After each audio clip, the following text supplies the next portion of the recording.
망가진 대한민국 수리 프로젝트 수리남 고치는 데 300. 안녕하세요. 대한민국 수리센터 센터장 문희정입니다. 안녕하세요. 여러분의 시청도사 전진환입니다. 반갑습니다. 네, 안녕하세요. 여러분의 알거리 지킴이 박대입니다. 네. 저희 수리남 애청자분들은 딱 우리 시청도사님이 제 옆에 앉아 계시면 오늘 초대 손님 있나 보다. 네. 바로 눈치를 채실 것 같아요. 네. 일단 저희가 지난주에도 초대 손님과 함께 했었는데 많은 분들이 역시 시민방송 RTV니까 이런 주제도 다뤄주는구나 이러면서 굉장히 반가워하셨어요. 맞아요. 네. 미들하고 콜라보를 했던 거죠. 네. 네. 야, 어떻게 그런 일이 일제시대도 아니고 그렇죠. 그죠? 네. 일본어로 반성문을 써서 제출하면은 위로금을 줄까 말까 지금 고민해보겠다 이런 얘기를 네.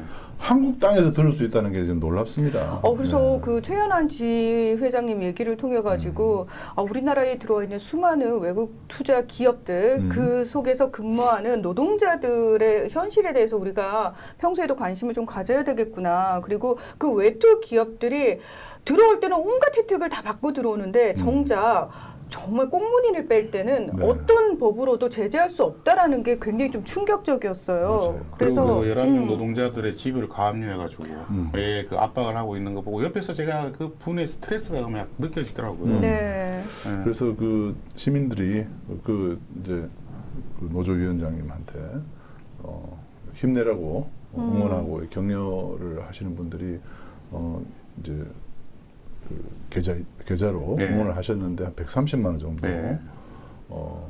입금이 됐다고 정말 감사드린다고 전해달라고 조금 전에 오전에 연락이 왔습니다. 네.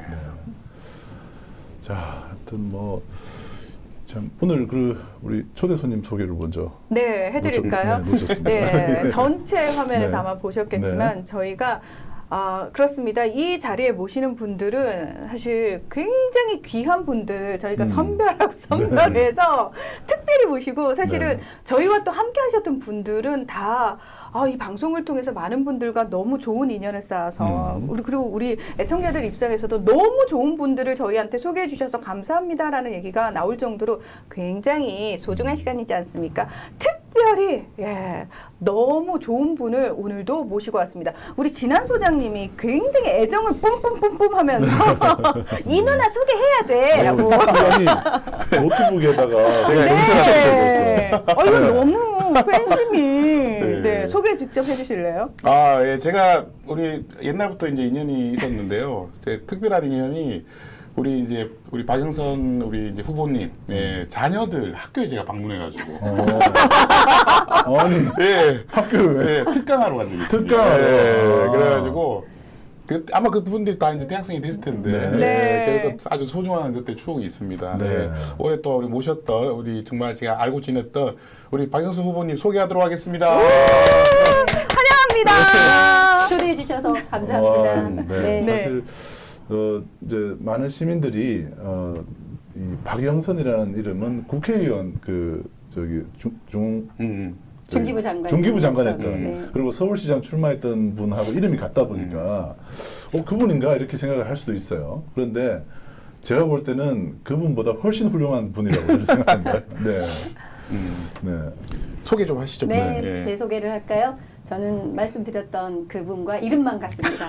이름만 같고 살아온 길도 비슷하나 장소도 비슷하나 깊이와 내용이 좀 달랐던 것 같아요. 네. 저는 조금 더 아스팔트 자갈밭에서 좀 굴렀다고 해야 되나 싶은데 저는 KBS 노동조합에서 노조 상근 활동가로 활동하면을 KBS의 방송 독립, 그다음 공정방송을 위한 투쟁을 하며 8년여 이상 활동을 해왔고 또 조중동 종편 방송을 만들어가는 국민 한나라당의 그 방송 장악 시도에 맞서서 싸웠던 조중동 악법 제지를 위해 싸웠던 미디어 활동가로 또 열심히 치열하게 언론인들과 시민사회와 싸워왔던 미디어 활동가 그리고 공정방송 제작 자율성을 위해 싸워왔던 박영선이고요. 네. 그리고 또 국회에서는 노회찬 의원님의 초대 보좌관으로 삼성 엑스파일 그리고 안기부 엑스파일 검찰과 그리고 국정원 그리고 언론 재벌 삼성과의 유착 관계를 폭로했던 그 당시 그걸 준비했던 보좌관이었습니다. 그리고 진선미원하고는 국정원 댓글 진상규명의 실체를 파악하는데 정말 많은 노력을 해서 사실은 윤석열이 그때 수사팀장으로 수사팀장이 있었어요. 엄청나게 스타가 됐다라고 하지만 실은 그게 아닙니다.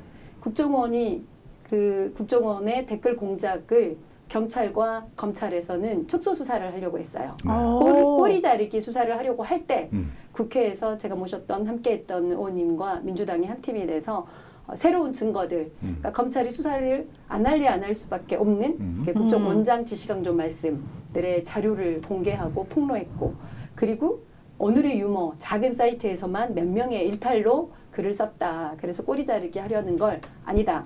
그땐 또 뉴스타파와 한 팀이 돼서 트위터 상에서 그다음 다른 카페, 다른 커뮤니티, 네이버, 나무위키, 그다음 모든 DC 인사이드, 뽐뿌, 그다음 모든 컨텐츠 커뮤니티에서 다 국정원 직원들이 개입했다라는 모든 증거 자료들을 계속 공개하며 수사를 압박했고 그걸로 국정조사가 이루어졌던 겁니다. 그래서 윤석열 수사팀이 수사를 한 게 아니라 언론과 국회 그리고 그 핵심에 또 제가 치열하게 열심히 추적했던 일 잘했던 잘 싸웠던 보좌관 출신의 저는 박영선입니다. 다릅니다. 사실 국정원 와. 댓글 수사 네, 관련해서는 제가 얘기하려 했는데 본인이 얘기하시기 조금 근데 처음 얘기를 하셨어요. 네. 사실 그 뉴스타파가 당시에 국정원 그 2013년에 박근혜 당선에 박근혜 대통령 당선에 국정원이 개입했다라는 그 내용을 그 뉴스타파가 댓글 취재로 그 많은 전 세계 많은 주목을 받았었는데 그 뒤에 그 제보자가 바로 박영선 보좌관입니다. 보좌관이었습니다. 네. 이 국정원 댓글 수사에서 빠질 수 없는 사람입니다. 그 검찰이 그걸 다 할 수가 없어요. 네. 네. 그래서 이번에 출마 지금 하셨잖아요. 예. 네. 아니, 사실은 이게 핵심이에요. 네, 사실은. 이게 핵심이죠. 네. 어느 지역에 출마하셨는지 좀 알려주시면 좋겠습니다. 예. 제가 파란색 목도리를 네. 일부러 하고 왔습니다. 네. 네, 저는 이제 지역구 출마가 아니고요. 그 더불어민주연합에서 어쨌든 후보를 그 정당별로 지금 더불어민주연합으로 진행이 되고 있는데 저는 민주당의 후보로 민주당 안에서 그래도 검찰 독재에 싸우며 언론장악 저지투쟁의 전선을 치고 싸우겠다라고 해서 민주당 안에서의 선명성, 투쟁성을 위해 민주당의 후보로 저는 비례 공모에 응해서 지금은 후보입니다. 지금 그 비례대표로 192명이 신청을 했다고 하거든요.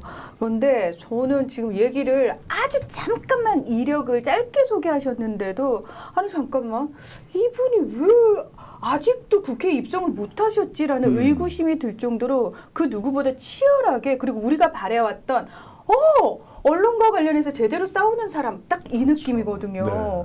아니 잠깐만 모셔갔어야 되는 분 아닌가요? 본인이 신청서를 그러니까 내신 거죠 지금. 이 조중동 킬러로서는 와. 정말 제가 볼 때는 국내 최강입니다. 조중동 야. 킬러예요.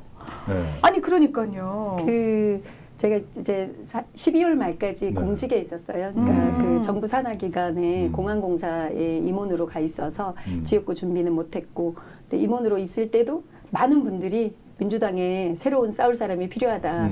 그래서 인재 영입으로 좀 들어가면 좋겠다라고 네. 해서 사실 각계에 2,500명 이상이 추천을 해주시긴 했어요. 그래서 언론 12년 전에 싸웠지만 MB 정부 시절에 방송장악 저지투쟁에 가장 현장에서 열심히 잘 싸웠고 그리고 입법 정책에 대한 대안도 잘 만들어낸 그러니까 일 잘할 것 같다라고 네. 싶어서 언론계 선배님들이 많이 추천도 해주셨고 그리고 언론노조 전 위원장님들 그다음 언론 시민사회 진영에서도 많이들 추천해 주셨고 또 저랑 같이 입법 활동했던 비정규직 노동자들 그다음 경비원들 그다음 청원 경찰들 이런 공무직들 이런 분들이 엄청나게 추천을 해주셨는데 그 소리가 좀 닿지 않았던 것 같아요. 네. 제가 부족했거나 그래서 어떤 형태로든 저는 윤석열 독재 정권 빨리 끝내는데 이렇게 변방이 아니라 직접 들어가서 좀 싸우겠다 최전선에서 싸우겠다 그 각오를 가지고 제가 비례로 나가겠습니다 하고 네, 민주당의 후보로 지금 도전하고 있습니다. 네. 우리 시민들이 간절히 바라던 언론계 출신은 사실 우리 박영선 후보님과 같은 스타일의 사람을 저희가 간절히 기다리고 있었거든요. 네. 어머 시청조사님 감사해요. 너무 멋있는 분을 소개를 네, 해주셔가지고. 근데 이분이 이제 저도 한 10년 넘게 알았는데 특징이 뭐냐면 어떤 지금도 이제 일 잘한다는 얘기들 모든 후보들이 다 해요. 근데 진짜 일 잘하는 사람은 잘 없어요. 그게 일을 잘 맞아요. 시키는 사람은 있지. 아, 잘 시키거나 아니면 시키는 것도 잘 못하고 이런 사람인데 이분은 예를 들면 어떤 일을 해야 돼요. A라는 프로젝트를 해야 되기 위해서 누가 필요한지를 알아. 그래서 그 사람을 붙여. 그래서 그 일을 만들어내. 그 다음에 그거를 결국은 해내요. 진짜 능력자. 그래서 사실은 이 뭐 국회에서 이제 보좌관 활동을 오래 하신 이유가 뭐냐면 의원들이 나와주지를 않습니다. 네, 맞아요. 제가 그거를 알고 있어요. 그래서 일을 너무 잘하기 때문에 그래서 이분이 아마 이제 국회에 저도 이제 국회 가서 뭐 RTV 일 때문에 여러 명을 만나보고 했잖아요. 만나보면 국회의원들이 뭘 잘 못하냐면 이 메이드 한다 그러잖아요. 일을 되게 하는 게 잘 안 돼요. 그래서 입법을 하나 하더라도 국회의원 10명 모으는데도 막 되게 힘들어하고 막 이런단 말이에요. 근데 이분 스타일은 그게 되게 어쨌든 해. 어쨌든 의원들이든 보좌관에 누구 필요하고 이 일을 추진하려면은 그 길목에 있는 사람 누가 필요하고 이거를 정확하게 알아요. 그래서 이런 분이 지금 약간 보석 같은 분인데 이번 총선판에서는 좀 늦게 등장하셨어. 그래서 좀 그게 아쉬워서 제가 좀 이렇게 침을 튀기면서 지금 말을 하고 있습니다. 우리 이사장님하고 인연도 네. 사실은 11방송 살리기 위한 과정이긴 한데 그렇죠. MBC에 계실 네. 때 우리 MB 방송장악 저지 투쟁할 때 네. 춘천 MBC에 계실 그렇죠, 때부터 예. 정말 이렇게 정의로운 기자, 그럼요. 정말 이렇게 예. 행동하는 기자였던 상황이어서 아, 내가 제 너무 얘기를 좋아하는 하고.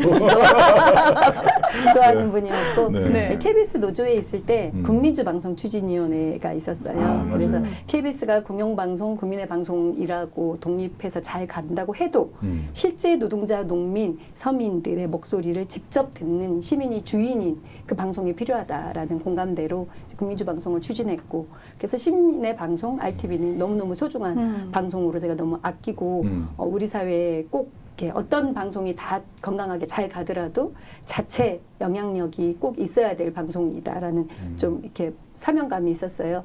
그래서 시민방송이 꼭 생존하고 잘 되면 좋겠다. 그다음 이렇게 그 공익 채널로 모든 국민들이 많이 보면 좋겠다라는 저의 좀 이렇게 정말 간절히 잘 됐으면 하는 마음이 컸던 상황이었는데 아직까지 여전히 잘 이렇게 버텨주시고 운영해주시고 해서 늘 감사하고 고마운 마음입니다. 네. 네. 예, 그 비례대표 일정이 어떻게 됩니까, 이제? 이제 저희 더불어민주연합은 이제 각 그 연합 세력들 간에 뽑는 일정을 어쨌든 뭐 삼민당과 기본소득당은 뽑았어요. 네. 그래서 용해인 후보로 뽑았고 그리고 이제 진보당도 지금 뽑는 일들을 했고 또 삼민당에서도 한창민 대표로 뽑아서 세 명이 네. 뽑아져 있고 그리고 이제 국민 후보라고 시민사회 쪽에서 4명을 뽑는 것들을 진행을 하고 있습니다. 네. 그래서 그건 아마 뭐 국민들에게 공개해서 배틀 형태로 좀 공개가 되고 있는 공개가 될 것 같고요. 민주당은 어제 마감했습니다. 어제 마감했고 오늘과 내일 서류 접수 심사를 해서 192명 중에 뭐 5배수로 남기거나 분야별로 그리고 이제 면접을 토요일 일요일 합니다. 네, 토요일 일요일 면접을 하고 그리고 이제 대구 지역 당원들에게 이제 취약 지역 민주당이 후보를 이렇게 많이 못 내는 곳들은 이제 비례대표로 이렇게 보장을 해주는 형태로 이제 그 지역 균형을 맞춰주는데 이제 최고위원회의 면접 결과를 월요일 정도 보고를 하면 다음 주 주초 정도에는 민주당이 내세울 만한 비례대표 후보들을 좀 공개가 되지 않을까 확정이 되지 않을까 싶습니다. 며칠 안 남았습니다. 아유, 4, 너무 5일입니다. 중요하네요. 네. 네. 오늘 방송이 되게 중요할 것 같아요. 그러네요. 네. 네.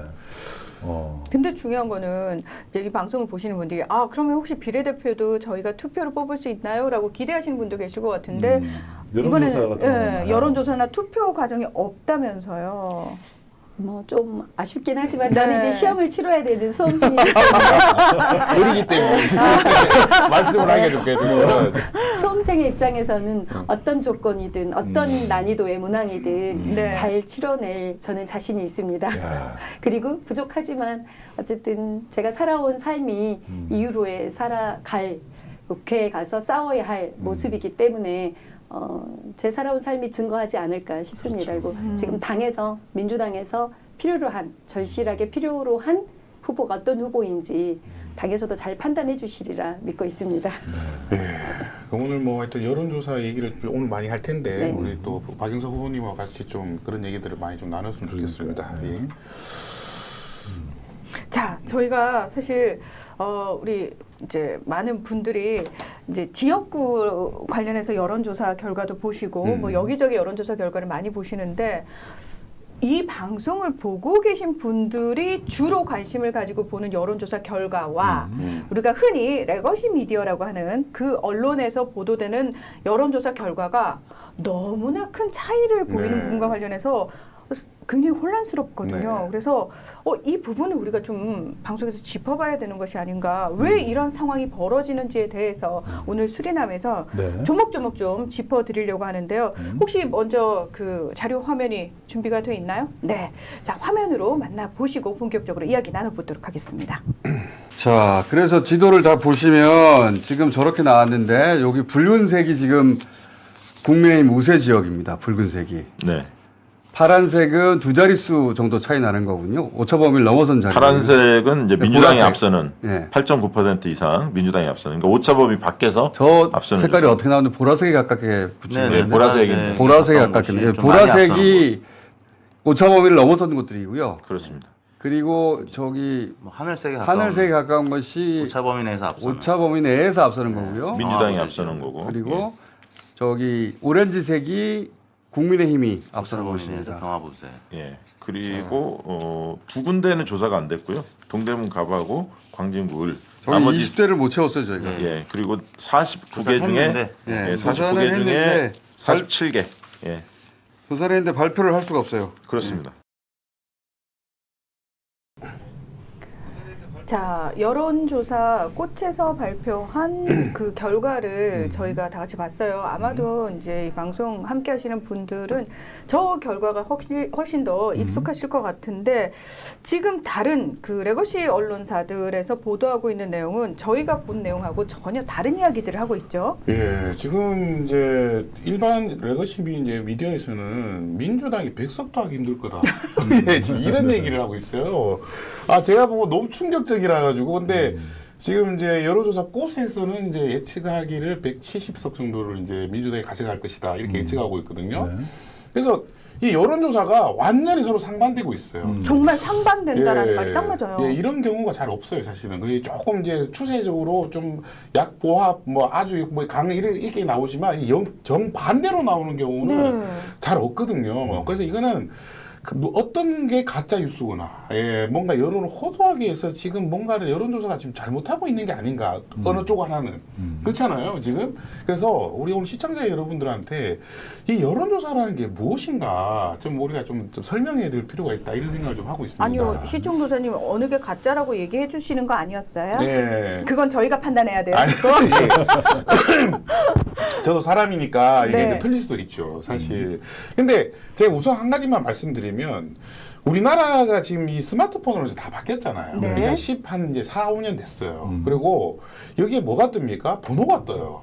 그래서 사람들이 이제 더 이상 이렇게 뭔가 이상한 또 번호로 오는 번호를 안 받아요. 안 받아요. 예. 여러분들 그게 제일 중요합니다, 일단. 옛날에는요, 이 폰 말고 일반 폰일 때는 다 받았거든요. 근데 이 폰을 보면서 이제 다 차단을 해놔요. 네. 그래가지고 한 10,000통을 걸면 보통 이제 10,000통도 아닙니다. 한 2만 통에서 3만 통 사이를 걸면 1,000명이 받아요. 그래서 응답률이 보통 3, 4% 나옵니다. 그러니까 애초에 이게 불가능해요. 이게 자체 이 여론조사를 알게끔 하는 게. 그리고 받았어요. 저도 한번 예전에 기적적으로 한번 받은 적이 있거든요. 기적적으로? 예, 받았는데 참다가 끊었어요. 왜냐하면 질문이 너무 길어요. 네. 왜 길게 하냐면 이게 작은 돈으로 많은 여론조사를 하고 싶어 하니까 문항이 막 16개, 17개까지 간단 말이에요. 아, 한 번 전화가 걸렸을 때 기회는 찬스다 이러고 다 물어본다는 그래서 거죠. 다 물어봐요. 그러니까 나이 물어보지, 네. 어디 사는지 물어보지. 막 진짜 짜증이 막 이까지 올라와요. 그래가지고 참을성이 이게 없는 사람 다 끊는단 말이에요. 근데 이게 제일 많이 받는 분들이 뭐냐면 시간이 많으신 분들. 그렇죠. 또, 여유가 있어야지. 예, 사람의 목소리가 그리우신 분들. 네. 그 다음에 낮에 집에 계신 분들. 예, 이런 분들이 전화를 받는단 말입니다. 이게 누구 그걸 비하는 게 아니에요. 실제로 그래요. 네. 그래서 이런 분들이 과표직돼 있단 말이에요. 왜냐하면 전화 자꾸 받으시니까 여러분 전화 상담원이나 ARS도 그런 분들한테 자꾸 전화를 하게 된단 말이에요. 예. 그런 특화된 번호로. 예, 이건 전화 잘 받는구나 이렇게 생각하니까 근데 그분들의 성향이 주로 진보적이겠습니까? 보수적이겠습니까? 모르겠는데. 오늘 뭐 자기 장난이 딱 맞네요. 그래서 여러분들 서울에 1,000명을 돌리면 지역구가 서울에만 해도 지금 뭐 50명 가까이 뽑잖아요. 네. 그러면 한 지역구당 몇 명이에요? 왜? 20명 아닙니까? 20명. 250이니 1,000이니까 그러니까 한두 명만 태워도 이 여론조사가 확 바뀐단 말입니다. 네, 그러니까 이게 과거에는 1,000명이라고 하면 다 정확하다고 했거든요. 그렇죠. 근데 지금 1,000명으로 안 된단 말입니다. 그래서 지금 어떻게 했느냐? 여론조사 꽃에서는요, 지금 2만 명을 돌렸어요. 3만 명, 2만 명 이렇게 돌린단 말이에요. 그러니까 실제 응답자 수를 3만 명으로 잡았단 말이에요. 그래가지고 돌렸더니 서울의 여론조사가 전혀 반대로 나와요. 그러니까 민주당이 거의 압승하는 걸로 나온단 말이에요. 네. 그럼 진짜 여론이 뭔가? 예, 이게 지금 오늘의 지금 토론거리인데 이게 굉장히 중요합니다. 왜냐하면 이게 여론조사가 어떤 문제가 있냐면 사람을 우리 민주당 지지자인데 민주당이 택도 없이 지고 있어요. 옛날에 어떤 때였냐면 정동영하고 이명박 나왔을 때 그때는 아무리 민주당 지지자지만 이명박이 너무 많이 이기고 있으니까 어떤 효과가 있습니까? 투표를 포기해요. 네, 아예? 투표를 포기해요. 해봤자 뭐 내가 안 될 것 나가기 같아. 싫단 말이에요. 네, 그래서 내 지지자를 투표할 그냥 의향을 잃어버린 거예요. 그러면서 민주당의 어떤 이 지지층들이 분열해 버리는 거죠. 이렇게 되면서 그 당시에 이제 완전히 뭐 엄청난 패배를 했죠. 이 잘못된 여론조사가 그런 효과를 준단 말입니다. 예.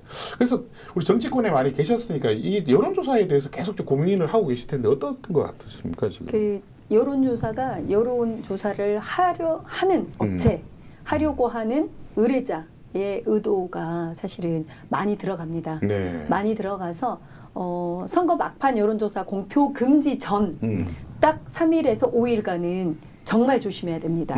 공작이 들어갑니다. 실제 저도 피해 당해봤거든요. 예. 그러니까 모 후보 측에서 네. 전혀 모르는 인터넷 매체에 돈을 주고 의뢰를 해서 정말 그 신뢰도가 없는 질문을 해놓고 이기고 있다라는 거를 공표 금지 2, 3일 전에 확 올리고 뿌려요. 근데 이거는 청탁형 여론조사이거든요. 그래서 선관위에 등재는 됐지만 이거의 신뢰성 여부는 전혀 검증이 되지 않는 거여서 근데 그걸로 유권자들은 실제 투표장에 갈까 말까 망설이게 되고 내가 이 후보 찍어봤자 안 되네 하고 자포자기를 하게 돼요. 그래서 여론조사가 이렇게 정치적으로 의도를 가지고 해오는 여론조사들이 중간중간 튀는 여론조사들이 분명히고 좀 그걸 걸러내는 여론조사 바로 보기 이런 것들이 꼭 필요할 것 같고요. 그리고 여론조사는 사실은 하나하나 일주일 뭐 2, 3일 만에 이거로 보는 게 아니라 꾸준한 추이를 봐야 됩니다. 이게 이제 3개월 전, 6개월 전 어떻게 민심이 바뀌고 있는지 추이를 바로 볼 수 있는 그런 여론조사 바로 보기에 대한 것들이 충분히 좀 교육되고 훈련돼야 될 것 같습니다. 그래서 저희 사실 민주 시민들은 하도 지금 말씀하신 그 여론조사의 맹점에 대해서 여러 번 당했던 피해를 봤던 학습 효과 때문에 지금은 어떤 상황까지 갔냐면은 어디서 여론조사 결과가 나왔다. 그래서 레거시 미디어들이 여기저기서 막 인용 보도를 해요. 그러면 이제는 그 홈페이지에 들어가서 여론조사 질문, 설문 내용까지 확인을 합니다. 그리고 대답을 한 사람들의 정치적 성향, 그래서 어느 쪽이 얼마만큼 표집이 됐는지까지도 다 확인을 한단 말이에요. 근데 문제는 뭐냐면 정치 고관여층은 그 정도의 열정을 가지고 보지만 제가 봤을 때 일반적으로 그냥 분위기를 타는 사람들 있죠. 스스로 중도층이라고 하지만 저희가 봤을 때는 중도층이 아닌데 어쨌든 야 요즘 뭐가 이긴다며? 라고 얘기하시는 사람들한테는 그냥 이 여론조사가 굉장히 큰 영향력을 발휘를 하더라고요. 지금 말씀하신 그 여론조사 그 질문지를 보는 곳이 어디냐면 중앙선거관리위원회 그 여론조사 심의위원회라는 웹사이트예요. 네, 맞습니다. 그래서 이게 이제 말이 좀 길다 싶으면은 여심위 세 글자죠. 검색창에 여심위라고 치면 여자 마음 위원회 이렇게 저는 그렇게 외우는데 바로 이어지네. 바로 이어지죠. 네. 여심위라고 쳐서 딱 들어가 보시면 그 최근 여론조사의 질문지가 나와요. 네. 그 질문지를 딱 보시면은 야 이것도 장난치네 맞아요. 딱 보입니다. 정말 장난을 치는 네. 질문들을 하더라고요. 질문 나옵니다. 네. 질문은 그리고 그 결과표를 보시면은 진보, 보수, 중도가 얼마나 답을 했는지가 나와요. 근데 최근에 보시면은 1000명이 있으면요. 400명에서 500명 가까이가 보수입니다. 맞습니다. 절반을 보수로 가지고 조사를 하고 있어요. 그래서 지금 나오는 여론조사는 사실상 보수층의 여론조사 결과다.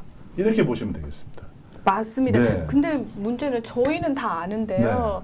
대다수 일반적으로 그냥 포털만 보시는 분들한테는 이런 내용이 전혀 그렇죠. 알려지지 않았다라는 게 문제라는 거죠. 또 기사에서 보면 제목에 보면 항상 그 앞서잖아요. 네. 국힘이 막 이렇게 앞서는 거 나오는데 밑에 그 앞서는 거 여론조사 제목에 맨 밑에 보면은 응답률 몇 프로 나오거든요. 네. 3% 아니면 1%입니다. 예. 많아요, 5%입니다. 그 이제 여론조사에서 가장 정확한 게 뭐냐 하면 대선이에요. 네. 대선은 사실 여론조사에 다 맞춰요. 근데 대선에서 지금 압도적으로 저번에 틀렸던 게 뭐냐면 바로 지난 선거였습니다. 이재명, 윤석열. 그때 레거시 미디어에서 최소한 6%에서 7%, 8%까지 진다고 나왔거든요. 근데 나중에 뚜껑을 열어봤더니 0.7% 차였단 말이에요. 맞습니다. 네. 붙어 있었죠. 저는 그 여론조사 때문에 졌을 가능성도 있다고 생각해요. 왜? 예, 이재명 지지자들이 덜 나가게 될 효과가 되거든요. 그런 포기하죠. 것들이. 네. 이러면서 일단 총선은 여론조사 맞추기가 너무 어려워요. 네, 왜냐하면 이 사람들이 어떻게 표집되어 있는지 잘 모른단 말이에요. 이게 어느 동네에 있는지 살았는지 이게 직장인지 집인지 이게 헷갈린단 말입니다. 그럼에도 불구하고 그동안은 그래도 좀 이렇게 추세 같은 걸 이제 보면 이게 됐는데 지금은 추세도 모르겠어요. 전혀 반대로 나옵니다.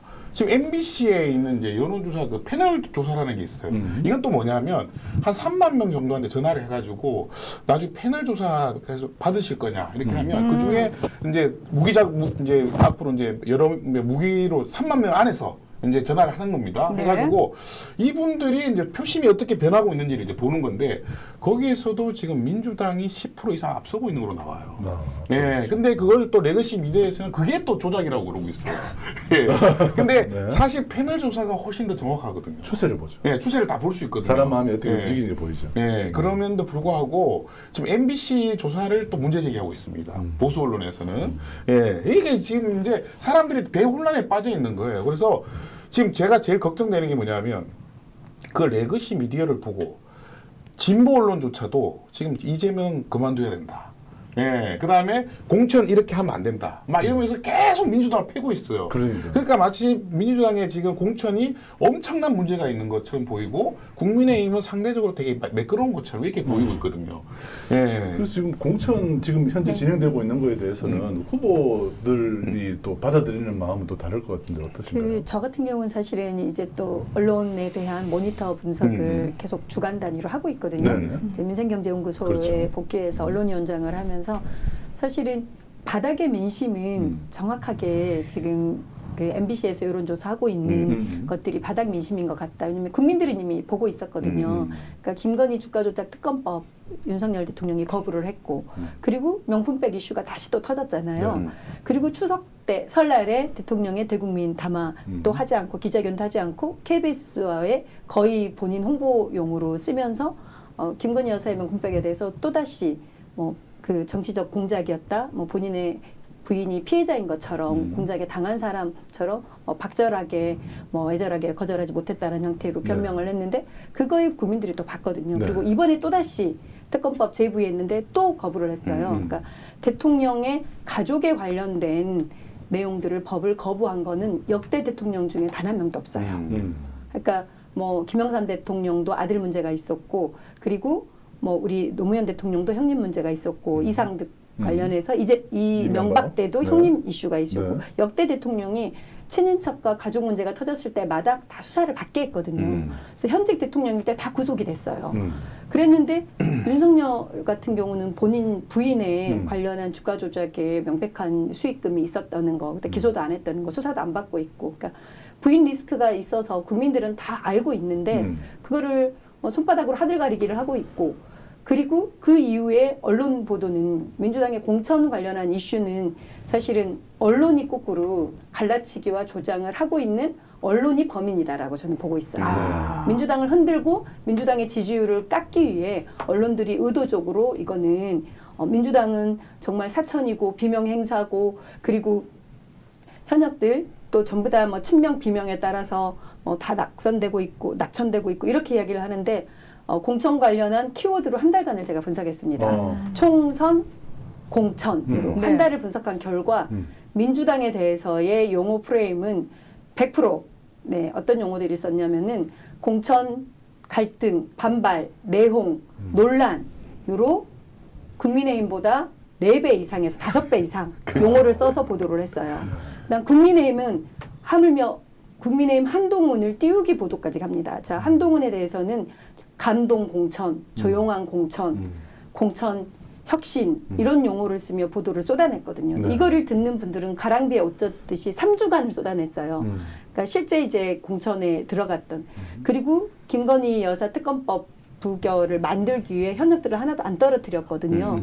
그래서 고인물 공천이라는 용어도 거의 쓰지 않았거든요. 그리고 공천 새로운 인물들도 그 국민의힘에서는 혁신도 없어요.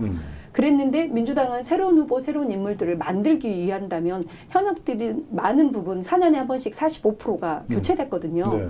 당연한 과정이거든요. 새 인물로 새 시대를 국민의 대표를 만들어주는 과정이기 때문에 당연한 거를 용어를 친명, 비명, 친문, 사당화, 사천 이런 용어들만 전체 공천 보도, 총선 보도의 70%를 쏟아냈어요. 이게 지금 팩트입니다. 그래서 민주당이 흔들리고 분열되고 갈등을 만들어간 거는 바로 언론이 저는 주범이다. 언론이 선거를 지금 네. 뛰고 있어요. 선수예요. 선거에 선수로 뛰면서 네. 국민의힘 홍보본부장을 하고 있는 겁니다. 그러니까 지난 강서구청장 선거 있잖아요. 네. 제가 또 찾아봤어요. 다시 봤더니 사람들 또 몇 달 지나면 다 잊어버리잖아요. 그때도 박빙이라고 나와. 맞아요. 여론조사가 깜짝 놀랐어요. 근데 17% 차이 17% 차이 났는데 17% 결과는 박빙이래 박빙. 그래서 뭐 초근접 막 이렇게 계속 나와요. 그다음에 이제 거의 다 따라온 것처럼 국민의힘이 거의 다 따라온 것처럼 막 그런 이제 경마 보도를 계속 하고 있었단 말이에요. 네. 근데 뚜껑이 여니까 17% 차이 났잖아요. 지금 그 박영선 후보가 말씀하신 그런 언론에 네. 말 그대로 선수의 한 명이 돼서 같이 뛰고 있는 이런 추세가 어디서 나타나냐면은 유럽 국가들 중에서 극우 정권이 잡고 있는 나라들 그 극우 정권들의 공통점이 뭐냐면 언론 통제부터 들어가거든요. 네. 그래서 언론이 통제를 당하고 있는 나라들에서 선거 때 항상 나타나는 패턴입니다. 아, 우리나라만 네, 그런 게 아니에요. 예, 네. 그래서 그 부분과 관련해서 국제기구, 국제언론기구에서 그런 패턴들을 조사를 하면 항상 같이 그 말씀하신 게 맞아요.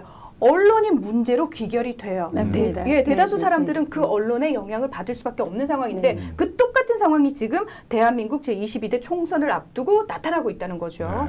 그리고 이게 또 정치권에서는 이 보도의 내용들을 사실은 본인들 유리하게 또 공격용으로 또 활용을 해요. 그렇죠. 그러니까 국민의힘에서는 민주당 문제 있어 하고 손가락질을 계속하면서 한동훈이 사천이다, 비명행사단 용어를 쓰고 있는데 정작 그들은 자신들의 공천 과정에서는 분신한 사람까지 있는데도 언론이 거의 보도를 안 해요. 네. 그리고 민주당 안에서의 그 지금 떨어지신 분들 아니 당연히 시험을 봐서 시험에 과락을 하면 떨어지는 게 맞지 않습니까? 네. 그분들한테만 마이크를 갖다 대는 겁니다. 그래서 부담하다고. 그분들의 이야기들을 계속 반영해주고 들어주는 거죠. 근데 그거는 거꾸로 민주당 흔드는 목소리만 들어주는 거고 국민의힘에서 공천에 떨어진 사람들의 그 단식과 농성과 분신에 이르는 과정까지 이 과정은 거의 보도하지 않고 애완견처럼 입을 다물어주고 꼬리만 치고 있는 게 지금 언론의 현상입니다.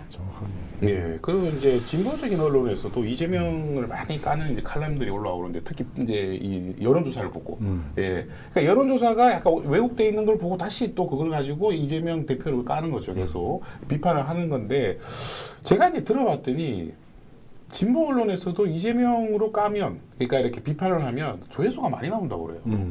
그러니까 그런 이제 효과가 있는 거예요. 그러니까 조회수 장사 때문에. 네, 그리고 그 하는 사람들 뭔가 자기가 양심적이라고 생각하는 거예요. 그렇게 보도, 그렇게 비판하는 게. 근데 정작 윤석열, 뭐 김건희 이런 분들을 비판은 별로 안 해요. 그런 분들은. 그리고 또 그게 그냥 별 의미가 없다고 생각하는 것 같아. 그러니까 이제 좀 더 고관여층에서 계속 민주당을 이제 비판하면서 본인들의 입지를 넓혀가는 그런 이제 전략들을 쓰고 있기 때문에 그래서 이 민주당은 참 선거 때마다 보면 굉장히 어려워요. 이게 굉장히 어렵고 이게 또 지지자 입장에서 보면 이게 도대체 어디까지를 믿어야 될지 그런 의심이 너무 많이 들고 있어요. 저는 좀 단적으로 우리 언론의 모습을 보여주는 게 좀 부끄러웠는데요. 그 법의 법명이 김건희 특검법으로 줄임말을 김건희 특검법으로 하고 우리가 뭐 창현이법, 누구법 이렇게 하잖아요. 네. 이제 피해자들을 위한 거기도 하고 어쩔 때는 가해자가 있거나 범죄자가 있으면 그 범죄 혐의자의 이름으로 법들을 만드는데 김건희 특검법이라고 법안은 이렇게 발의가 되어 있고 줄임말도 그렇게 계속 써왔는데 이제 그 뭐 보도를 통해 패널이 한 이야기예요. 그걸 갖고 선거방송심의위원회에서 행정 제재를 했어요. 왜 여사를 안 붙였냐? 김건희 여사 김건희 씨, 김건희 여사 음. 이렇게 방송을 해야지라고 선거방송심의위원회 모 위원장이 그렇게 발언하고 나니까 이번에 부결됐잖아요. 네. 재부의했는데 네. 다음 날 아침 그날 밤 연합뉴스부터 법에도 없는 용어를 언론 기사 제목으로 씁니다. 김건희 여사특검법 국회 재표결 부의. 국회 재부의 부결. 근데 이게 저는 좀 슬펐어요. 뭐 뉴시스, MBN, 뭐 서울경제, 뭐 KBS, 뭐 중앙일보가 다 김건희 여사특검법 국회 재표결이 잘못됐다라고 나오고 경향신문까지 여사를 알아서 기는 거예요. 그러니까 저는 이걸 기자들과 언론인들이 왜 펜을 꺾나? 이게 행정 규제는 이게 주의 공고는 사실은 공포 정치거든요. 니네 이후로 총선 때 여사의 심기를 건드리면 안 돼. 여사라고 해줘라는 건데 이거는 언론 기자로서 사실은 법에도 없는 용어를 어떻게 여사는 기사 제목으로 씁니까? 말이 없어요. 여사란 말이 네. 법에 없어요. 근데 언론 보도 제목을 김건희 여사 특검법이라고 하는 거예요. 여사를 탁 이렇게 존중해서 넣어주고 있는 거예요. 지금 우리 언론의 실정이 이 정도로 여사 심기 경호, 대통령 심기 경호에 적극 뛰고 있다. 총선만 뛰는 게 아니라 우리 여사의 심기까지 경호에 나서고 있는 게 지금 우리 언론의 현실입니다. 사실 그때 이명박 그 정부 언론 탄압 때, 네. 이명박 정권의 언론 탄압 때 그때도 무시무시했는데요. 맞습니다. 그때보다 더 하지 않습니까? 그때는 좀 저는 달라진 점이 네. 좀 있다고 보여지는 게 이제 이명박 방통위 때는 최시중 그 방통 대구님이 계셨고 네. 형님이었죠. 이상득하고 네. 친구였고 네. 최시중이 했던 언론 장악은 그래도 절차적으로 형식은 갖췄어요. 그러니까 방송통신위원회에서 뭐 3대 2로 몰아붙여서 사장들 해고시키고 그다음 방송 프로그램 개편하고 MC들 축출해내고 그다음 제작자들 뭐 이렇게 뭐 아이스스키장으로 보내고 어디 연구소로 보내고 이렇게 다 한직으로 발령 내리고 그건 거의 패턴이 똑같죠. 네. 프로그램 없애는 네. 거랑 다 똑같은데 지금 달라진 거는 윤석열 정부의 방송 장악은 근간을 없애버립니다. TBS의 재정 구조를 아예 조례에서 지원금을 전액 삭감해버리고 YTN을 민간에 팔아버리고 그리고 KBS 수신료를 4,500억 이상의 수신료를 바로 분리징수해서 그러니까 언론인들이 생존할 수 있는 그 근간을 아예 불도저로 밀어버리는 상황이어서 MB 정부 때 방송 장악하고는 수준이 다르다. 그러니까 전두환 뭐 독재자도 하지 않았던 형태의 최첨단도 아니고요. 더 무식한 형태로 목줄이 생명줄인 그냥 재정 구조 자체를 파헤쳐 버린다는 겁니다. 근데 이거를 합의제 기구의 형식적인 절차 또한 전혀 지키지 않습니다. 이게 이후를 사실은 이게 국정조사 저는 이제 언론장관 국정조사를 반드시 하겠다라는 거를 이제 그 국회 가서 하겠다는 걸 목표로 지금 비례 도전을 했는데 이게 전부 다 위법해서 다 되돌려야 되거든요. 정상화를 네. 해야 되거든요. 다시 정상화를 하고 이 과정에 개입한 사람들은 반드시 법적 처벌을 받아야 된다고 봅니다. 맞아요. 네. 근데 문제는 MB 때 우리가 싸웠지만 MB 때 방송 장악을 했던 당사자들에게 그런 법적 책임을 지지 않게 했어요. 그게 저희의 실책이었던 것 같습니다. 그러니까 교훈이 없는 거예요, 역사적으로. 이렇게 몰아붙이고 무법하게 위법하게 언론인들과 언론사들을 탄압을 해도 그거로 처벌받는 게 아니라 최시중 방통위원장이 구속된 거는 뇌물수수 횡령이었거든요. 뇌물수수죄로 갔지 언론 탄압으로 간 게 아닙니다. 그래서 저는 이번 윤석열 정부가 했던 무도한 이동관 저희가 탄핵했잖아요. 네. 그다음 특수통 형님 김홍일이 와서 YTN 매각에 그 합의제 기구이지만 합의가 아닌 그냥 어떤 모 부처의 장관이 뭐 하나 없애듯이 이렇게 없애버렸는데 이거에 대해서 그다음 수신료의 분리징수고지에 대한 결정 그리고 우리 인사에 대한 판단, 각 사장들에 대해서 그리고 압수수색을 수없이 반복하고 있는 것들에 대해서는 반드시 이 책임을 묻고 기록하고 그리고 대안을 만들어야 된다라고 싶습니다. 책임자. 그러니까 네. 네. 다른 게 재정 구조를 바로 친다는 겁니다. 그 이제 선거 기간이기 때문에 이제 이동관 이제 위원장 탄핵 안 시켰고 이제 본인 스스로가 탄핵 네, 하루 전에 네. 맞아, 그만뒀죠. 하루 전에 맞아요. 그렇습니다. 예, 예. 네. 그다음에 제가 이제 이거 딱 중요한 얘기인데 이번 정부들은 이 보면 법에 있는 것을 처벌 조항이 없는 건 안 지켜요. 잘. 그리고 그냥 그걸 다 무시해 버립니다. 이게 합의제 기구를 운영을 안 해버리고 야당 몫의 위원들 안 뽑아 버립니다. 그렇죠. 지금. 예, 그러면서 지금 방심위도 그렇고 방통위도 그렇고 자기들 마음대로 지금 하고 있거든요.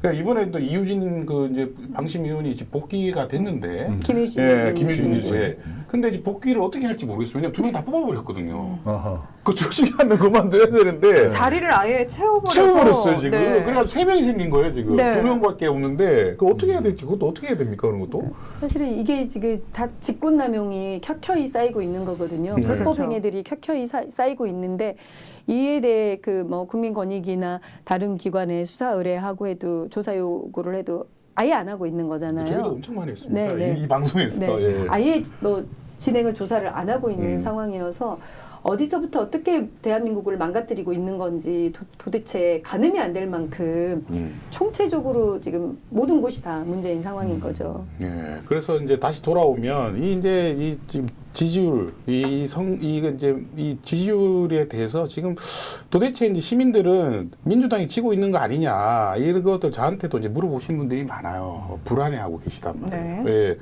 아니 이렇게 나라를 망가뜨렸는데 여당이 이긴다?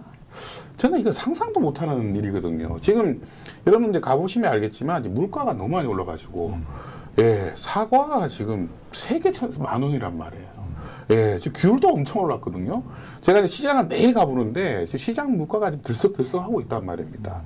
그 전 세계적으로 보면 두 가지 때문에 항상 정부는 망하게 돼 있습니다. 첫 번째가 세금이고요.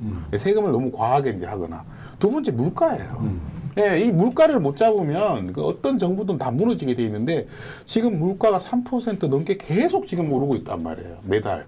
예, 이렇게 돼서 왜 이거 근데 지금 윤석열 대통령 전국 다니면서 돈 퍼주겠다고 지금 약속한 게 지금 800조가 넘는다는 거 아닙니까? 예, 이렇게 지금 이런 짓을 하고 있는데 이게 지금 여당에서 승리한다. 있을 수 없는 일이죠. 우리나라에서 한 번도 그런 선거를 해본 적이 없어요, 사실은. 네, 그래서 우리 유시민 작가께서 이런 수치에서는 여당이 한 번도 이겨본 적이 없다. 이제 그런 얘기를 하는 걸 보면 저는 안도하고 있지만, 여론조사가 너무 안 좋게 나오니까 점점 불안한 거예요, 이제. 그러니까 민심을 정말 거꾸로 어떤 의미에서는 희망사항을 여론조사 결과로 지금 떠받치고 있는 느낌이 아닌가라는 생각이 들 정도로. 근데 이것과 관련해가지고 저희가 사실 걱정하고 있는 부분이 그거잖아요. 아니, 사실 밑바닥 민심은 지금 굉장히 정권 심판론 쪽으로 흐르고 있는데 여론조사 결과는 전혀 정반대로 나오게 되고 이것들이 계속해서 언론을 통해서 타게 되면은 혹여라도 이것이 또다시 민심에 영향을 주는 건 아닐까라는 걱정을 하시는 분들도 많다는 거죠. 그래서 지금 여론조사 꽃에서 나오는 여론조사는 지금 레거시 미디어에서 보도를 안 해주잖아요. 그렇죠. 안 예. 하더라고요. 인용 예. 보도를 안 합니다. 안 하더라고요. 이런 방구도 안 해요. 네. 예, 그래서 왜냐하면 샘플은 제일 많거든요. 돈도 제일 많이 들이고 있어요. 3억 넘게 지금 쓰고 있거든요. 근데도 아무도 얘기 안 해요. 그래서 저도 그 이제 여론조사 꽃 이제 자세히 보고 있는데 이번에 지금 이 어느 여론조사가 맞을지 굉장히 흥미진진하거든요. 그 만약에 여론조사 꽃이 맞는다고 결론이 나면 이게 진짜 여론조사에 대한 법을 만들어야 될 것 같아요. 이게 너무 왜곡이 심하고 이걸로 지금 장난을 치고 있단 말이에요. 예. 실제로 제가 여론조사 업체를 한번 취재한 적이 있어요. 보수 쪽 여론조사 업체인데 보통 언론사들이 이제 여론조사 업체를 설립하는 경우가 많아요. 네. 네. 그 한번 가봤는데 그 대표랑 얘기를 했어요. 제가 이제 그 여론조사 그 언론사 신생 언론사 대표인 것처럼 위장을 해가지고 뭐 물어봤어요. 이것저것 물어봤어요. 우리 대표님이 이번에는 윤석열 당선돼야 된다고 꼭 당부를 하시는데 여론조사 결과가 좀 높게 나와야 된다면 그렇게 해줄 수 있느냐라고 부탁을 해봤는데 이렇게 해줄 수 있다는 거예요. 그 대표적인 게 질문지를 조금만 말을 바꾸면은 올라간다는 거예요. 그렇죠. 얘기를 하더라고요. 네. 네, 그러니까 질문지하고 샘플을 조금만 손을 보면은 수치가 이게 바뀌게 된다는 거예요. 맞아요.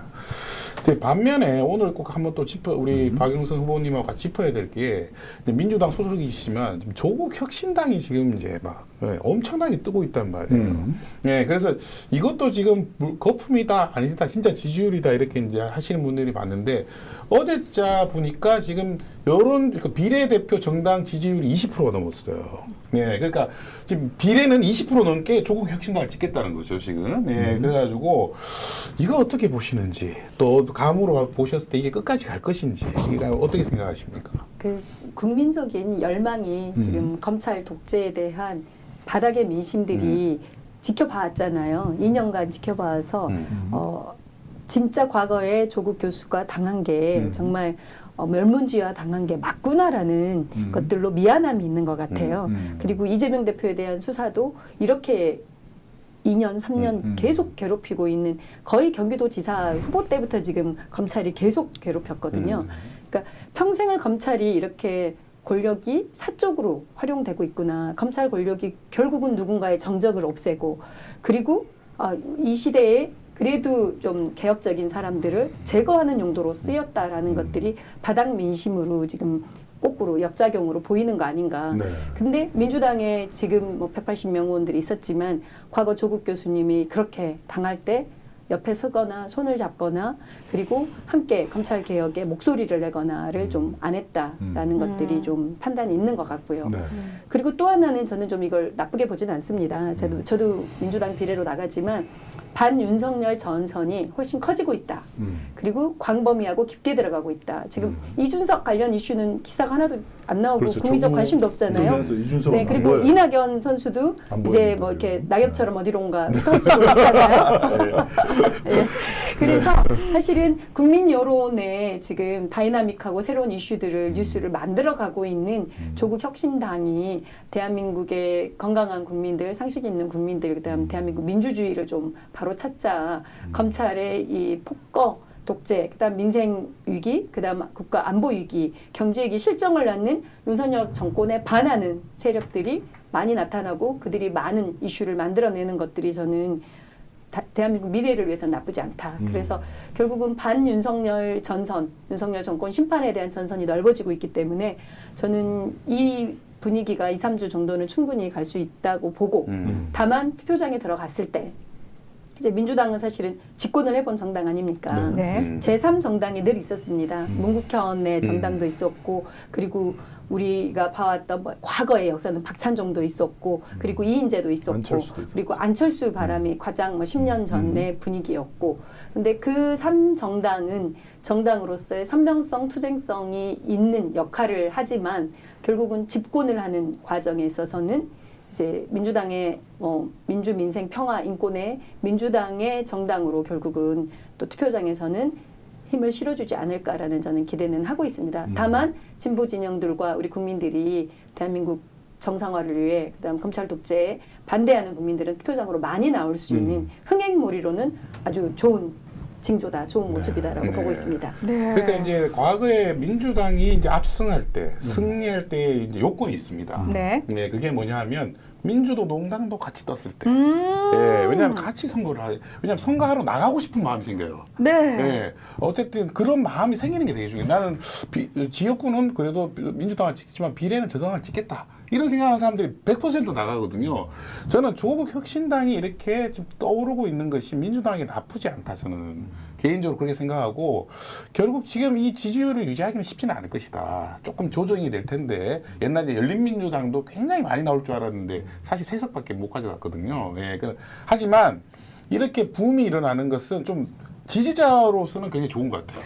좀 흥미가 있는 것 같아요. 지금. 이게 사실은 아까 그 흥행 뭐 말씀하셨습니다만 내가 투표를 해서 세상을 바꿀 수 있고 우리 사회를 바꿀 수 있어라는 희망을 꿈꾸면 사람들이 투표장으로 나오고 사실은 그 희망을 꿈꾸게끔 해주는 것들이 기성 정당뿐만 아니라 새로운 바람을 좀 몰고 올 정당의 역할이기도 하거든요. 근데 저는 오늘 사실 우리 박영선 후보님 모신다고 했을 때 아 우리 후보님 본인 홍보를 그냥 하기 위해서 나오는 건가라는 의구심을 들었는데 제가 그 생각했던 거에 대해서 사과를 드리면서 오늘 저희 방송을 굉장히 성격 있게 만들어주고 계세요. 왜냐하면 워낙 오랫동안 또 언론 운동을 하셨기 맞아요. 때문에 정확하게 말씀을 해주시고 그래서 지금 보시는 분들 중에서 나 박영선 후보한테 어떻게든 뭔가 도움이 되고 싶어라고 해서 후원금을 혹시 보내신다면 밑에 보이는 후원 계좌는 저희 시민방송 RTV 수리남의 후원 계좌라는 거 혹시 개인적으로 따로 아닙니다. 후원을 저는 예. 개인적으로 후보가 돼도 후원을 받지 않을 생각이고요. 오, 저는 네. 이제 꿈수저 장학금 네. 제 홍보물에도 제 후원 계좌는 안 했고 이렇게 인생경제연구소에서 이렇게 어려운 청년 학생들을 지원하는 장학 사업을 하고 있거든요.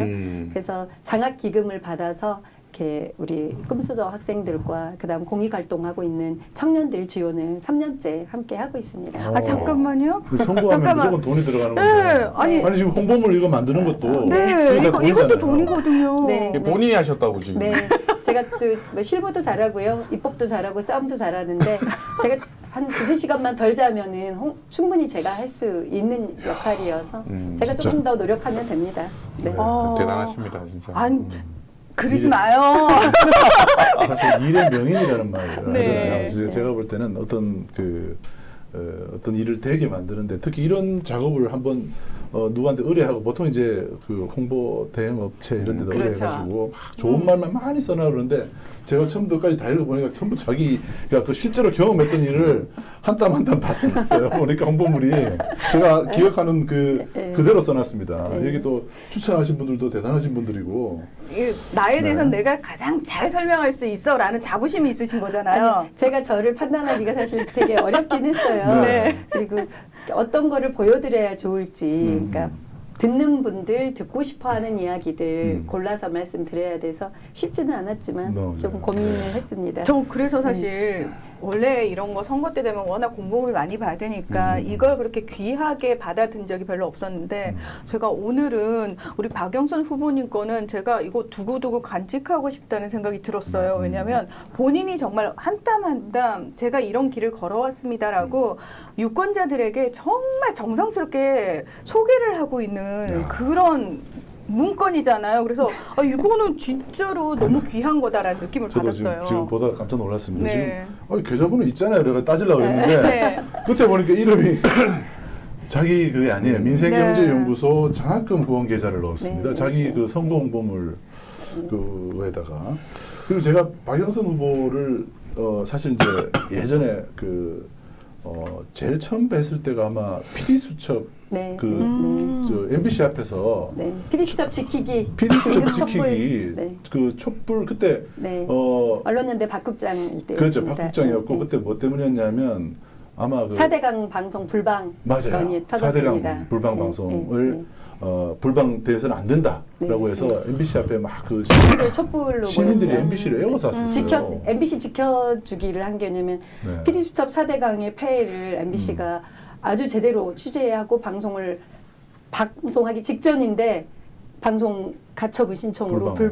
불방이 될 상황이었어요. 네. 그래서 시민들은 PD수첩 보고 싶다라는 목소리를 시민들에게 그때 트위터를 시작할 때여서 맞아요. 트위터에 여러분 PD수첩 지켜주세요. 우리 4대강 꼭 봐야 되지 않습니까? 라고 올렸고 많은 분들 촛불 들고 MBC 앞으로 달려와 주세요라고 했더니 한 300명이 맞아요. 1시간, 2시간 만에 다 모여주시는 에워쌌어요, 거예요. 에워쌌어. 그래서 MBC를 에워싸고 촛불을 들었고 네. 결국 나중에 방송이 됐습니다. 맞아요. 네. 네. 제가 자랑 하나 해도 될까요? 네.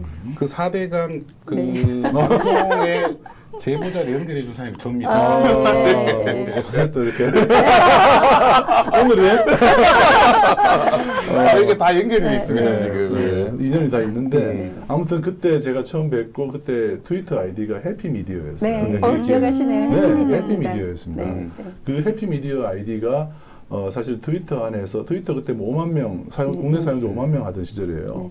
그때 이런 언론 문제에 있어서는 해피미디어의 트윗을 보면은 다 알 수 있고 그리고 그때 노회찬 의원도 그때 네, 트윗에서 네, 네. 파워 네, 굉장히 트위터였죠. 팔로워도 많았던 네, 네. 그런 맞아요. 시절이었죠. 그때 사실은 트위터를 통해 그 세상을 바꿔가는 그래서 제가 시민들이 미디어다. 이렇게 시민 방송도 있지만 우리 수리남 RTV도 있고 대한 매체들이 많이 생기고 있잖아요. 네. 기존 레거시 미디어가 지켜야 할 가치와 언론으로서의 공정성이 있지만 시민 한 명 한 명이 미디어이고 세상을 움직이는 역할을 할 수 있다라고 좀 확신을 하게 됐던 게 SNS입니다. 네, 맞아요. 이제 트위터를 통해 또 우리 물 도 지원해주고 맞아요. 또 도서관 책도 만들고 그리고 세상도 감시 비판하고. 근데 그때 이제 정보공개 청구로 트위터로 해피미디어가 했던 일 중에 외교부 장관 이 유명한 장관이 그 협상 관련해서 이름이 외교에 유명하네요. 엄청나게 많은 좀 사고를 쳐서 네. 이렇게 쫓아내야 되는데도 국회에서 그 사람을 못 쫓아내고 있었어요. 그랬는데 제가 정보공개 청구 우리 전진한 그 전 센터장님도 계시고 이 평론가님과 함께 정보공개 청구를 좀 많이 해봤거든요. 네. 그래서 해피미디어가 정보공개 청구를 해서 장관 딸이 특채된 역대의 네. 특채 그 유형을 다 알게 됐어요. 그래가지고 자기 딸 맞춤 전형으로 바꿨다는 거를 맞습니다. 트위터로 공개했어요. 그래서 장관이 쫓겨났습니다. 사퇴가 됐습니다. 그래서 시민이지만 시민들이 정치 권력을 감시할 수 있고 그리고 정보공개 청구를 통해 활용할 수 있고 그래서 우리가 잘못된 행정력들에 대해서도 모니터할 수 있다라는 걸 좀 확인을 했고요. 그래서 그때 장관 사퇴를 끌어냈던 게 해피미디어였습니다. 그러니까 그 트위터 네, 아이디 네, 해피미디어 네, 제가 네. 기억이 납니다. 아, 지금 많은 분들이 박영선 후보 너무 응원한다, 화이팅 뭐 이런 걸 써주시면서 우리 함께하는 시민님께서 박영선 동명이인이라 장단점이 많으시겠네요. 너무 다릅니다. 그보다. 예, 그래서 장단점이 많으시겠네요. 이게 네. 되게 네, 안타까워하시면서 네.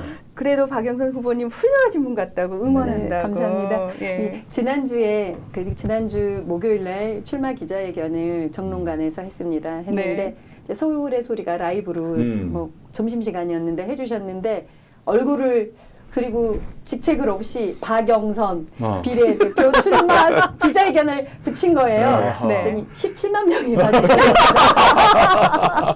그 미국에 있는 그 박영선 전 MBC 의원. 선배님이셨잖아요. 네네. 네. 전 의원이 그래서 출마하는 줄 알고. 일단은 네. 그 뭔가 하고 싶은 말이 있어서 들어오셨다가 네. 사진과 영상과 제 이야기를 듣더니 이제 해직 언론인의 딸이고 네. 언론장악 투쟁 이렇게 해왔고 앞으로 국정조사 하겠다 검찰 독재 탄핵에 전면에 나서겠다 이런 이야기를 들으시더니 미안해서 다들 미안해서 막 댓글을 좋은 칭찬을 달아주시더라고요. 그래서 거꾸로 이름 때문에 부정적이었던 게 네. 이름과 얼굴과 어떤 삶을 살았고 어떻게 살아갈지를 확인한 이후에는 다들 칭찬으로 바뀌는 그래서 이게 어떻게 될지 재밌네요. 모르겠지만 네. 더 열심히 하겠습니다. 제가. 네, 요 질문 좀 하고 네. 싶어요. 이제 방송 시간이 다 끝나가는데 네. 국회에 오래 계셨잖아요. 네네. 정말 일 잘하고 그런 국회의원들이 유형이 어떤 분들입니까? 그리고 그게 되게 궁금했어요, 저는. 이제 일을 잘하는 분들은 일단은 공감 능력이 있어야 될 것 같아요. 공감. 네, 공감. 이렇게 어떤 사안에 대해 분노하거나, 그러니까 예를 들면 국정원 댓글이나 검찰 독재에 분노하거나, 그러니까 분노도 공감대가 있어야 분노할 거 아니에요. 이재명 대표가 조국 전 수석님이 이런 공감 능력 그리고 그거의 분노를 팀플레이, 의원실에 팀과 함께 상의하고 모두가 공감해서 내일처럼 같이 일을 하는 거. 이제 이 공감은 분노에 대한 공감도 있지만 또 사회적 약자에 대한 공감. 그러니까 이태원 참사 유족들, 그다음 우리 최수근 상병 가족들과 그리고 동료들에 대한 아픔 공감, 뭐 오송 참사, 뭐 이런 피해자들 속에서의 눈물, 공감, 이걸 진상 규명을 위해 내가 뭘 어떻게 해야 될까? 이런 공감대가 먼저 있는 분들이 이걸 바꿔봐야지. 국회라는 곳이 국민이 위임해 준 건데 이걸 바꾸기 위해 난 뭘 할까라고 스스로 찾아내는 거거든요. 그리고 공감 능력은 곧 경청인 것 같아요. 잘 듣고 잘 눈 맞추고 국민 속에서 어떤 걸 아파하고 어떤 걸 해결해야 될지를 좀 국민들 속에 내려서 천착하고 있는 분들이 공감도 하고 그리고 본인들이 할 일을 찾아내서 움직이는 거죠. 입법부가 해야 될 일이 권력감시 비판도 있지만 예산에 대한 정책 결정권, 그다음 국정조사권, 그리고 법을 통해 세상을 바꿔갈 수 있는 크나큰 권한이 있거든요. 이 권한을 이제 국민을 위해 쓸 수 있는 그 역할을 제대로 하는 분들은 일단은 공감과 경청. 좋은 말입니다. 그걸 잘하는 분들이 일도 잘하시는 것 같아요. 그렇군요. 네. 우리는 볼 때 이제 법을 잘 만들고 그리고 TV 모니터 앞에서 이렇게 말을 잘하는 분들이 말 잘하는 잘하는 사람들이 사람입니다. 많이 이렇게 흥행을 하는 경향이 있어요. 네. 그런데 사실은 굿 스피커가 아니고 굿 리스너가 돼야 된다는 맞습니다. 말씀을 하시는데 네. 참 내일이 여성의 날이잖아요. 네. 3월 네. 8일이. 고 노회찬 의원이 항상 3월 8일마다 여성 당직자들한테 장미를 한 송이씩 아. 주셨던 그런 전통을 갖고 계셨거든요. 맞습니다. 예. 네, 그때도 그랬습니다. 네, 네. 네. 2005년부터 시작하셨고요. 2004년에 첫 국회의원으로 들어오셨을 때는 이제 6월부터 시작했기 때문에 3.8 여성의 날이 지나고 들어오셨고 2005년 3월 8일이 되던 날부터 본인이 처음 시작은 100송이 정도로 시작한 것 같았어요. 근데 매해 계속 늘려서 청소 노동자들, 그다음 여성 정치적 리더들, 그다음 여성 시민사회 단체 활동가들까지 동료 여성들에게는 모두 장미꽃을 보냈죠. 그러니까 빵과 장미, 여성의 참정권을 요구했던 여성 인권 신장의 시작인 거거든요. 3월 8일이. 그래서 내일 3월 8일 날은 사실은 전 세계 여성 노동자들의 목소리, 그리고 여성의 정치 참여에 대한 의지, 그다음 우리가 또 노동시장에서의 여성의 차별 임금들이 아직도 대한민국에서도 존재를 하고 있거든요. 네. 그래서 우리 사회의 또 반인 거잖아요. 우리 사회의 반이고 모두이기도 한 이 여성들과 함께하는 날 하루 정도는 꼭 생각하는 날이 되기를 좀 저도 기원해 봅니다. 네. 그래서 이제 노회찬 의원님이 참 공감능이 좋으셨던 것 같아요. 예, 생각해보면 또 남의 얘기를 잘 들으셨고, 누구도 말하기 어려운 얘기들을 본인이 하셨고, 그래서 정치적으로 참 많은 탄압도 받으셨죠. 근데 그 밑에서 이렇게 좋은 정치를 배우셨는데, 국회 가서 정말 좋은 역할을 좀 해주셨으면 좋겠습니다. 예. 네. 네. 저도 뭐 4년간 같이 노회찬 의원과 뭐 동지로 활동했던 그 4년이 정치가 가야 할 길이 어디인가를 배웠던 것 같아요. 그리고 거기서 배웠던 이제 인권과 평화, 그다음 민생의 의제들, 그다음 거대 권력에는 절대 굴하지 않고 내가 의원직을 잃든 말든 국민 알 권리를 위해서는 당당하게 나아 싸웠던 그 모습들 속에서 저도 그렇게 배워왔고, 그리고 저는 이제 민주당에서 뭐 12년 넘게 민주당의 또 활동가로 민주당의 입법 노동자 입법 보좌관으로 살아오면서 그 2004년 8년에 했던 진보 정당이었던 민주노동당의 가치가 전부 다 민주당화가 됐어요. 그래서 민주당이 추진하고 있는 모든 정책들은 10년 전 민주노동당들이 당론으로 채택했던 것들이 이제 민주당의 당론이 다 됐거든요. 그러니까 뭐 공수처에 대한 것들도 민주노동당 시절에 만들었던 거였고, 그리고 우리 사회 인권 의제들도 다 마찬가지입니다. 그래서 민주당 안에서의 건강한 그리고 진보적인 정책과 이슈들, 인권의 의제들, 기본권 확장에 대한 문제들, 그리고 거대 권력에 있어서는 절대 물러섬 없이 잘 싸워낼 수 있는 사람, 그리고 조중동과 그리고 언론, 기득권 언론들과의 싸움에서도 뭐 물러서지 않고 할 말 하는 그런 정치인이 되려고 저는 노력하겠습니다. 두 분은 사실 우리 박영선 후보님하고 꽤 오랫동안 인연을 맺어오셨고 저는 오늘 처음 뵀잖아요. 그리고 처음 뵙군요. 예, 네. 처음 뵙고 네. 사실은 그 전까지는 잘 모르던 분이었는데 오늘 얘기를 들으면서 무슨 생각이 들었냐면요. 항상 약자들 편에 서시고 항상 그 얘기를 듣고 항상 일을 하셨던 분이잖아요. 그래서 살짝 상처도 좀 많으시고 약간 힘든 부분도 많지 않았을까라는 생각이 들었는데 웃는 얼굴을 어떻게 이런 외모를 간직할 수가 있지? 그래서 약간 의구심이 들었거든요. 왜냐하면 사람들의 이야기를 듣는다는 게 마음을 내어주는 일이라 힘든 일이잖아요. 근데 그 과정에서 어떻게 이렇게 웃음을 잃지 않으실 수 있었는지 비결이 있으시면 저희한테 살짝. 글쎄요, 저는 그 가족으로부터 많이 치유를 받고 있어요. 그러니까 가족들과 이렇게 아이가 셋이거든요. 아니 아이 일도 셋만. 하시면서 아이 셋까지. 네, 대단하시죠. 네. 그래서 그 조금 바쁘게 살아요. 그러니까 노는 것도 열심히, 일도 열심히. 이렇게 잘 쉬고 잘 놀아야 일도 잘한다라는 모토가 있어서 네. 그 아실 거예요. 새벽 네. 5시, 6시에 춘천으로 가요. 아, 예. 그러니까 밤에 국정감사 질의서 쓰고 새벽 5시, 6시에 애들 태우고 춘천 가서 또 이렇게 잠깐 힐링하고 그리고 돌아와서 그러니까 저를 이렇게 돌아보고 제가 안정이 돼야 그리고 객관적으로 듣고 판단할 수가 있거든요. 그러니까 저도 같이 이렇게 몰입하고 같이 울 때 같이 울지만 계속 그 감정에 머물러 있으면 일이 안 되더라고요. 그래서 그 감정을 좀 다시 털어내고 그리고 다시 또 일을 해야 되고. 그래서 저도 사실은 이제 형제복지원 피해자분들하고는 거의 8년간 같이 늘 이렇게 소통하고 연대하며 같이 법 개정까지 싸워왔는데 이 일들이 얼마나 많겠습니까? 그렇죠. 뭐 어디 광안대교 올라갔다 자살하겠다, 뭐 어디에 올라가서 뭐 신나를 뿌리겠다부터 그러면 이제 국회에서나 저를 찾거든요. 아니, 큰일 났다, 국회를 지금 위에 뭐 점거했다, 빨리 와서 이렇게 뭐 좀 달래야 되겠다 이러면 이제 오랫동안 신뢰관계에 있는 사람을 부르게 되잖아요. 그러면 또 막 또 어린이날인데도 쫓아서 국회 와서 또 설득하고 이야기하고 그리고 또 교도소에도 진짜 많이 찾아갔었거든요. 청송 감호소에 사망자들이 많이 생겼었거든요. 사회보호 폐지 때문에.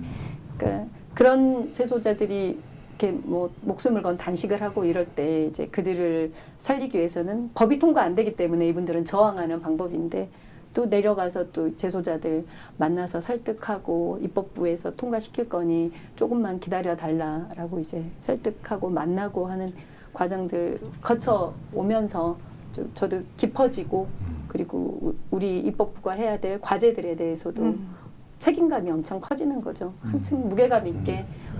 그리고 저한테는 또 이렇게 좋은 친구들, 좋은 벗들이 있고 그분들의 이렇게 신뢰와 믿음 속에서 오늘 당장이 아니라 길게 보고 가다 보면 이렇게 웃으면서 가야지요. 어차피 가야 할 길이면.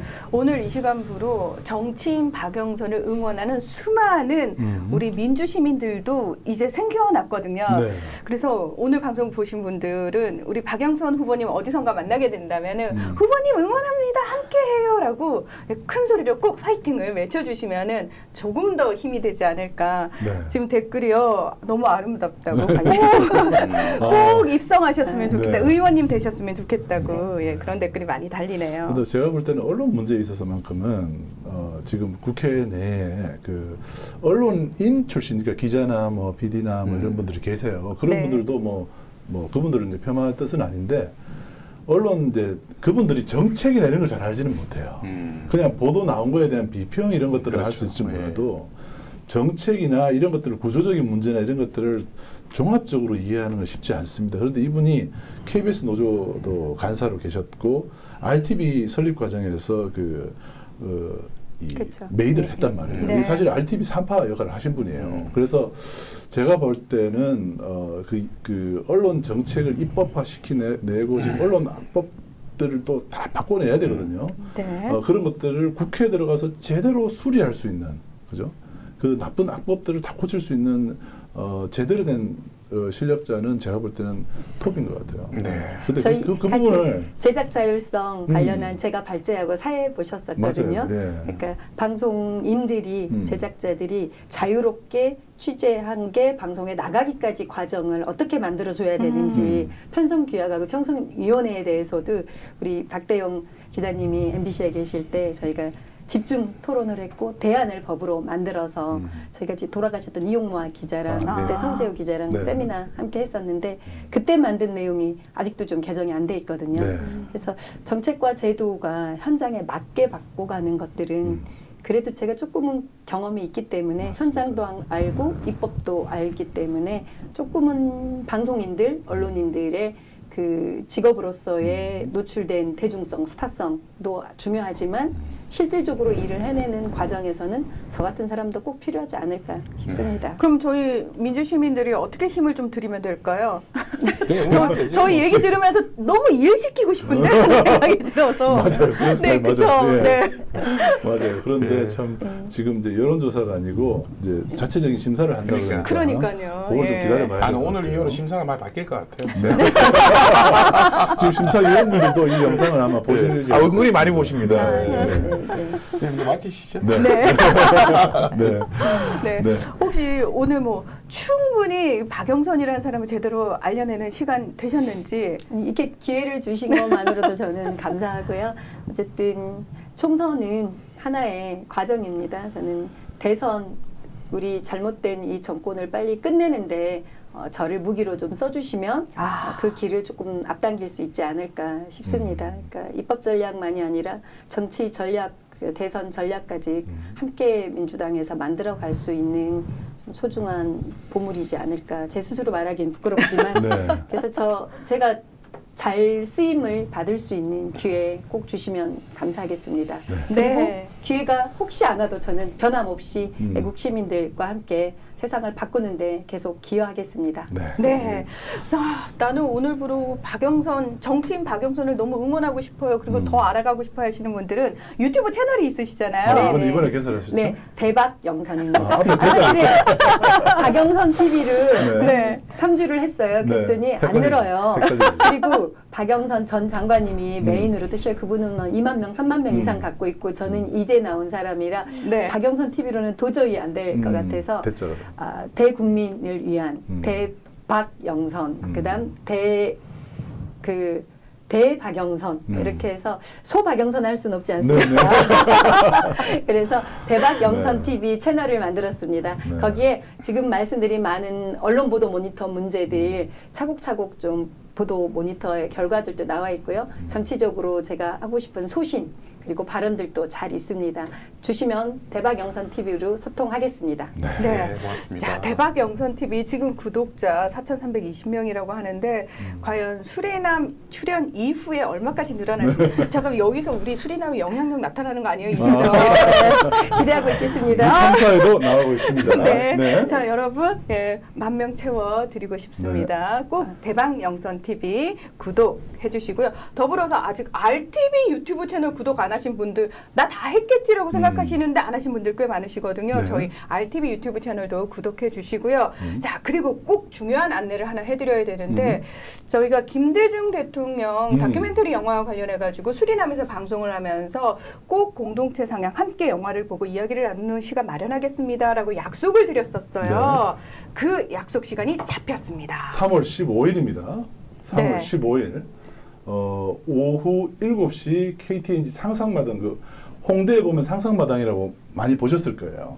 거기 지하 4층에 상상마당 시네마 70명 선착순 모집인데 벌써 45명이죠. 네, 지금 몇 명 안 남았습니다.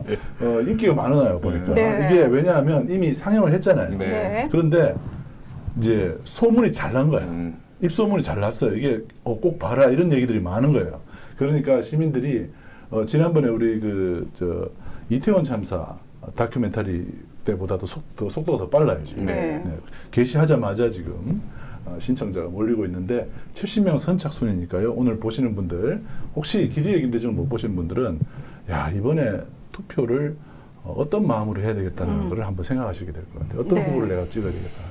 저는 봤지만 또 보고 싶은 소위 N차 관람을 꼭 해야 되는 영화라고 저는 그 정도로? 생각하거든요. 네. 네. 그래서 신청은 저희 유튜브 RTV 채널 커뮤니티로 들어오시면은 구글 폼으로 들어가실 수 있으니까 네. 70명 너무 아쉽지만 빨리 서둘러 주셔야지 함께 볼 수 있을 것 같습니다. 혹시 그날 그 영화를 보고 나서 다 같이 이야기하는 시간도 그렇습니다. 있습니다. 예, 네. 있습니다. 네. 그래서 저희와 함께 또 좋은 영화 보고 좋은 이야기 서로 같은 생각을 하는 사람들이 모여서 영화 보면서 이야기하면 또 그 사이에서 에너지가 발생을 하거든요. 네. 그 좋은 에너지로 많은 우리 총선 승리를 위해서 애쓰시는 분들에게 또 힘을 전달해 드릴 수 있는 시간 될 것 같습니다.